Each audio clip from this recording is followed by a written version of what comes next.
So at some point fairly recently, Apex became a game that I no longer just played for fun.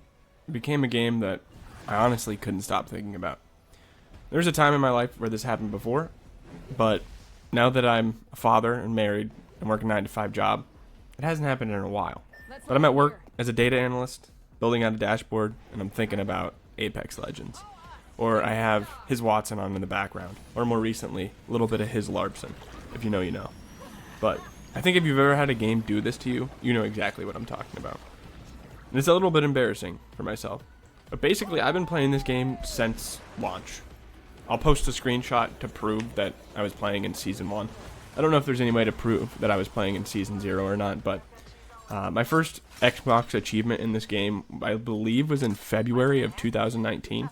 And since then, I've went through stretches of playing this game very heavily. I went through stretches of not playing this game at all. I've always been a Call of Duty guy at heart, so I played a lot of that on and off. I'm totally done with that game, to be honest with you. Unless they make some major changes to the series, probably not going back to Call of Duty. But occasionally I'd hop in, play for 6 weeks at a time, and then stop, and then play something else. But previously, within the past 2 or 3 seasons of Apex, I've gotten back into it, and I've slowly started to build up this excitement for the game that I can't recall having before. I still can't really put my finger on why, exactly what the changes are that make me love this game again, but I can try. Now, first though, it's not that I'm just playing this game a lot recently. This game is like completely taken over my mental space over the past 2 to 3 months. I've been watching his Watson daily videos over that span. I've been watching other Apex creators that I've never watched before just because I want to watch Apex content when I have some free time, or when I'm not playing, that is. I've also been actively trying to improve at the game. Now, the gameplay I have on in the background, by no means my best performance. I died early on in the game, got back infinite ammo Kraber, whiffed a bunch of shots, but ultimately ended up winning.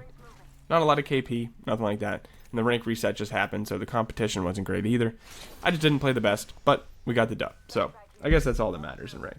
Anywho, I have been slowly improving at the game. I can tell. I'm winning more one-on-ones, which is, I feel like, probably the most significant factor in getting better at Apex is winning one-on-ones. Obviously, there's a bunch of other things to think about in this game, like rotations and legend choice and team comp and chemistry with your teammates and who you're playing against and what map and where's the cover and where's the high ground, that kind of thing. But ultimately, winning one-on-ones is going to make you better at the game overall. I've been working on my aim, I'm working on all those other things, but thinking about it a lot more, and I've enjoyed that process. And being a data analyst in my job, I feel like maybe that's helped me be a little bit more analytical with my gameplay. Now, I'm not going back and watching highlights of my games, except for when I'm uploading them here, but it will help me understand, here's why you died, or here's why you want to fight. And after every single game, just thinking to myself, if I could have done this just a little bit differently, I bet I could have won that fight. Or if my teammate would have done this and I told him to, maybe we would have got out of that fight unscathed instead of in a 1v3 situation. That kind of things. But being analytical with this game has definitely helped me improve. But that's not the reason I feel that this game has just completely taken over my mental space. The reason why Apex is so fun to me is that I just feel like it's not just a pure shooter like Call of Duty or Battlefield. And Battlefield fans, if you want to argue me on that, go ahead. It's just an arcade shooter just like Call of Duty with a little bit of destruction. Apex Legends, however, is a decision-making game, and that's why I think I love it so much. And that, along with a lot of quality of life changes, some updates, some fun legends, I think. Axel, I think, is fun. Can be annoying, is fun.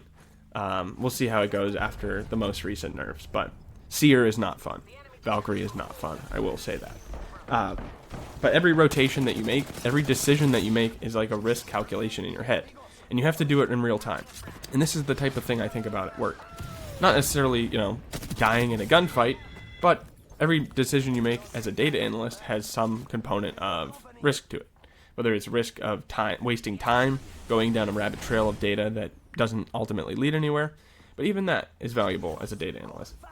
But anyways, with Apex Legends, every decision you make has to go through that kind of filter, and it has to happen very quickly, because oftentimes you need to make a split-second decision whether you're going to stay and fight, whether you're going to rotate, whether you're going to third party. And you have to look at the map. You have to look at what's going on with your team. Are you all healed up? Do you have heals on hand? Do you have ammo? Do you have the right legend comp to get out of a situation if you put yourself there? That's all the type of things that you have to think about in a split second. And it is difficult. It's a lot to think about. And that's why I think this game is so good. And sometimes you're going to make the right decision, and it's not going to end well. You're going to miss all your shots, and you're going to die. Or you're going to get Krabered, one shot. Or it's early game, you're going to get Sentinel headshot, and you're going to get PK'd at close range, just a random 100 pump, and that kills you. Or you're going to get aped by a third party that you weren't expecting. And that's okay. Sometimes you make the right decision, and it still doesn't turn out perfectly. But that's Apex Legends. There's still an element of luck to the entire mix that's going on here. And that's another thing that makes it so fun, is that no game that you play, at least to me, feels the same. There's always that element of luck. There's always that element of, holy crap, we pulled that off and we shouldn't have. There's that element of, oh my gosh, we had everything, handed to us, and we still managed to screw it up and lose. All of that makes the game exciting to me. And sure, it can be frustrating in the moment to get Valk cheesed, I should say. They land on you and wipe you as you're a solo, you're about to reset. Or recently, you get seer queued or seer tacked multiple times in the same fight, and you just can't freaking move. And they know exactly where you are. That's fun. But still, thinking about ways, how can I prevent that from happening in the first place? That's what makes me come back to this game time and time again. But I think Apex is perfectly engineered as a game for this type of feedback loop, where you can do everything right and it can still go wrong. You can do everything wrong and it can still go right. But if you make consistently good decisions over and over again against a long enough time horizon, you're going to turn out on the winner's side. And sure, you can't win every fight. Even the best players in the entire game can't win every fight. They can't win every game. But working towards that process is what makes this game so freaking amazing. And I think to this game, especially since they've added a lot of movement legends and some of the previous ones kind of fell behind, like Gibraltar's change where he can run faster with some momentum, the change that you can run towards skirmishers faster, Conduit running towards your teammates faster, in general running towards respawn beacons faster, being able to respawn off death boxes. I think that's an awesome change, and it just makes it a lot easier to reset after a fight, because if you manage to get into a fight and you're the last one alive and you finish the other squad, there's really nothing you can do except, or previously there was nothing you could do except grab banners and go try to find a respawn beacon, or go craft banners and try to find a respawn beacon. Now you can just reset them right on the box, and it makes it that much more convenient. And it's not something that you can just easily do mid-fight. So I think it's a great change that they made there. But this just allows you to make those decisions quicker and quicker. It doesn't take you completely out of the game to reset. It doesn't take you completely out of the game to go try to find the gun that you want to start the game with. You can land right on a rack, hopefully. Or you're in drop zone and you can't, which recently I've had to deal with a lot. It's kind of annoying, especially when all you want to do is use the R301 or the Hemlock, and there's no heavy or light rack where you land. But that's part of the game now. And I would be interested in making a video where I look over the exact stats of my previous 2 seasons where I've been playing this game a lot and see how I've improved, see where I haven't improved, see where if I've got worse. Compare that to where I was previously when playing this game very heavily.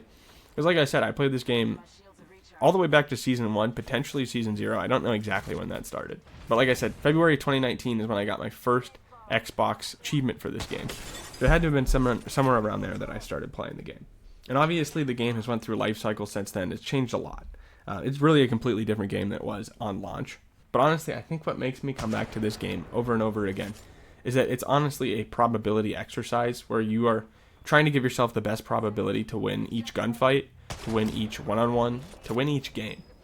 And you can make those right decisions over and over again and stack the odds in your favor that you're going to keep gaining RP if you're playing competitive, you're going to keep winning games if you're playing pubs, or you're just going to keep having fun and getting high kill games and wildcard if that's what you prefer. But I don't know. Maybe there's something else going on that I'm not thinking about, but I've been enjoying this game immensely lately. If you're in the same boat, let me know down in the comments. Let me know if there's any other games that have done this to you, but literally at times this game is all that I can think about. And while that's embarrassing, I do enjoy it. I love the game. and I think it's a great way to spend my free time. But if you enjoyed the video, leave a like, consider subscribing to the channel, and I'm going to leave on the rest of this gameplay so that you can all watch me with my Kraber shots, but get the win. That kill leader won't be bothering us anymore.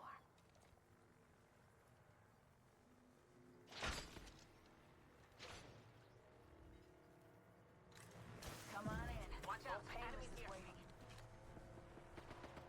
I'm getting shot. Enemy killed.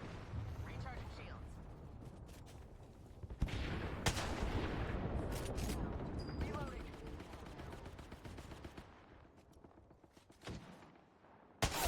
Cracked an enemy shield. Pierce their defenses. Enemy spotted over there. My mark. Cancel that. Rings next door. 45.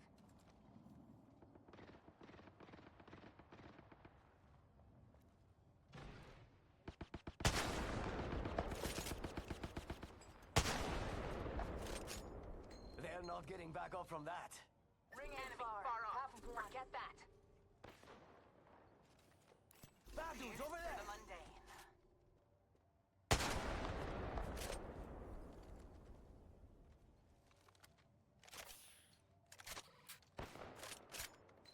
We have an enemy out there. 10 seconds. I'll give them a piercing or two. Someone's out there.